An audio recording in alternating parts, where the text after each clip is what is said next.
नमस्कार. मानदेश भूषणमध्ये सर्व प्रेक्षकांचे मनपूर्वक स्वागत. आपण जो कार्यक्रम पाहत आहात तो कार्यक्रम आहे मान तालुक्यातील दहिवडी येथील हनुमंत अंतू आवटे यांचा प्रथम पुण्यस्मरण दिन.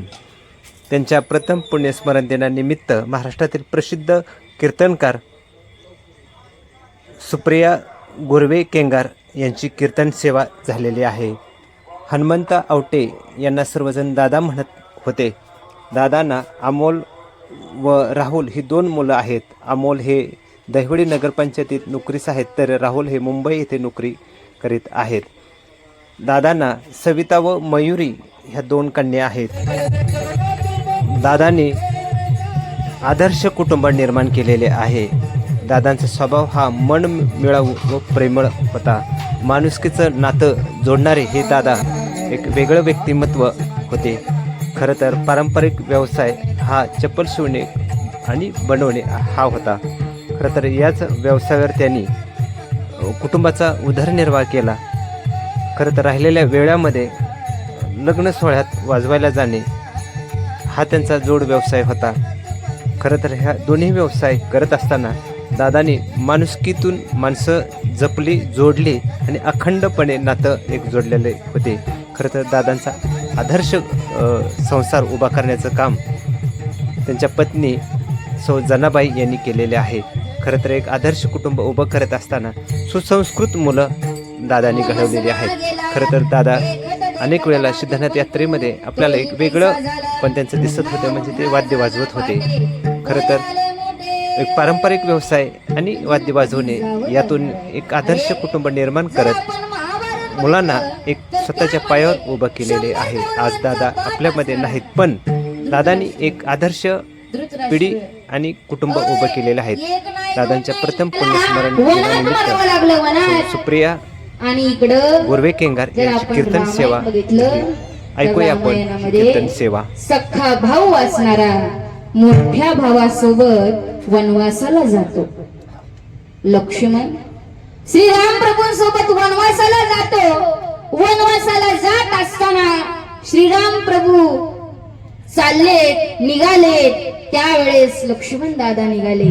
लक्ष्मण दादाची पत्नी उर्मिला असं दरवाजाला हात लावून उभे आहे आणि म्हणते, मालक मालक, मी इथे राहून काय करणार?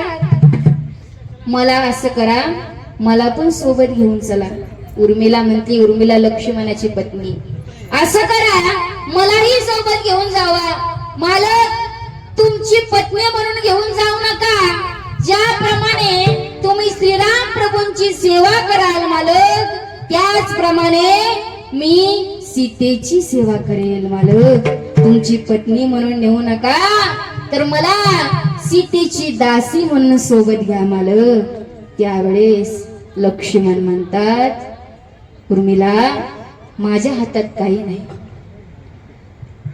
लक्ष्मण दादा श्रीराम प्रभूंकडे गेले आणि म्हणतात, दादा, प्रेमळ शब्द आहे तो, दादा, उर्मिला म्हणते की मला तुमची पत्नी नाही तर सीतेची दासी म्हणून सोबत घेऊन चला. त्यावेळेस श्रीराम प्रभू म्हणतात, जगाच्या मालकाच्या डोळ्यात खळखळ पाणी येतं आणि श्रीराम प्रभू म्हणतात, अरे लक्ष्मणा, जाणीव मलाही आहे. ज्याप्रमाणे वनवासाला माझी पत्नी सीता सोबत येते ना, त्याचप्रमाणे तू तुझी पत्नी इथं सोडून चाललाय. त्या गोष्टीची जाणीव मला सुद्धा आहे. पण या जन्मामध्ये माझ्याकडे सामर्थ्य भरपूर आहे. या जन्मामध्ये माझ्याकडे सामर्थ्य भरपूर आहे, पण लक्ष्मणा, माझ्याकडे स्वातंत्र्य नाही रे, माझ्याकडे स्वातंत्र्य नाही. हे भावाभावामधलं प्रेम आहे. श्रीराम प्रभू एक पत्नी, एक वचनी आणि एक तो बाणी. श्रीराम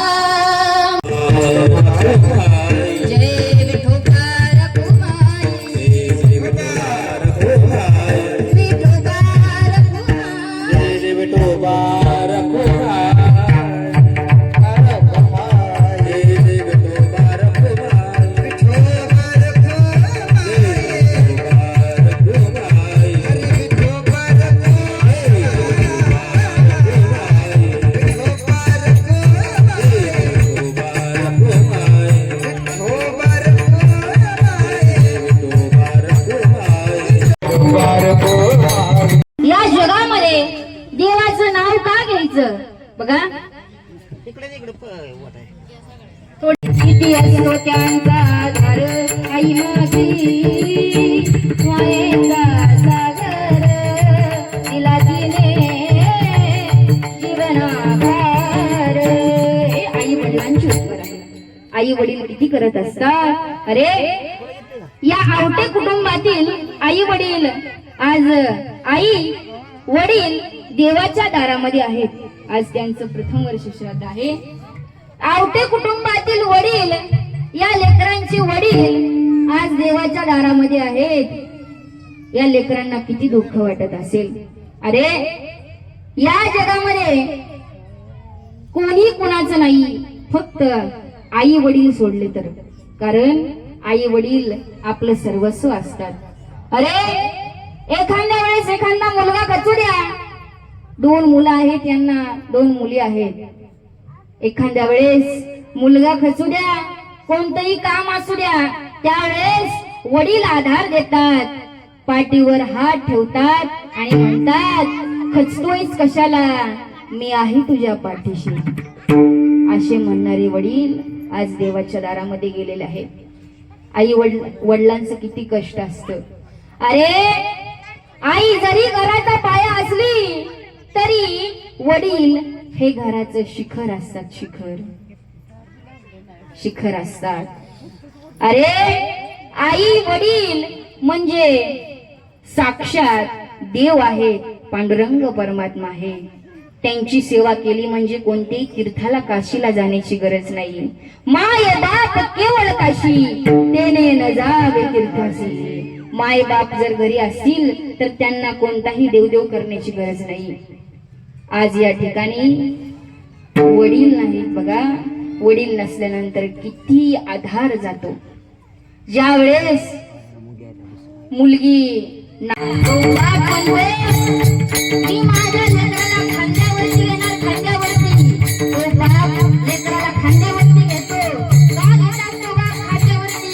कारण बाप म्हणतो जी गोष्ट मी बघू शकत नाही ती माझ्या लेकराने बघावी, म्हणून तो बाप त्या लेकराला खांद्यावरती घेत असतो. आणि तो बाप किती करत असतो. आयुष्यभर नशिबाची भेटला, आयुष्यभर नशिबाची भेटला, आयुष्यभर नशिबाची भेटला. तेव्हा मला बाप माझा डोंगरावानी वाटला, तेव्हा मला बाप माझा डोंगरावानी वाटला. तो बाप असतो म्हणून आई वडिलांची सेवा करा. मी तुम्हाला ही घटना का सांगितली, कारण यासाठी या गोष्टीचा विचार करून मी पंढरपूर या ठिकाणी मुलींची वारकरी शिक्षण संस्था खोलते. मुलींची, कारण मुलींना आजकाल संस्कार देणं फार महत्वाचं आहे. मुलीला संस्कार मिळालं पाहिजे. मुली ही भारत देशाचं नाक आहे, भारत देशाची संस्कृती आहे. मुलगी ही घराचा पाया आहे. मुलगी ही आपली लेक आहे. मुलगी ही लक्ष्मी आहे. म्हणून या लक्ष्मीला घडवण्याचं हे काम आपल्या हातामध्ये आहे. त्या मुलीला कसं घडवलं पाहिजे, कारण मुलगी ही 2 घराचा उद्धार करत असते. अरे एखादी शिकलेली मुलगी एखाद्या वेळेस नांदायला जाऊ द्या, आणि नांदायला गेल्यानंतर शिकलेली मुलगी त्या घरामध्ये हरिपाठ म्हणू द्या. हरिपाठ म्हणल्यानंतर त्यामध्ये ज्ञानोबाराय सांगतात, ज्ञानदेवा सांग झाला हरिपाठ, पूर्वजा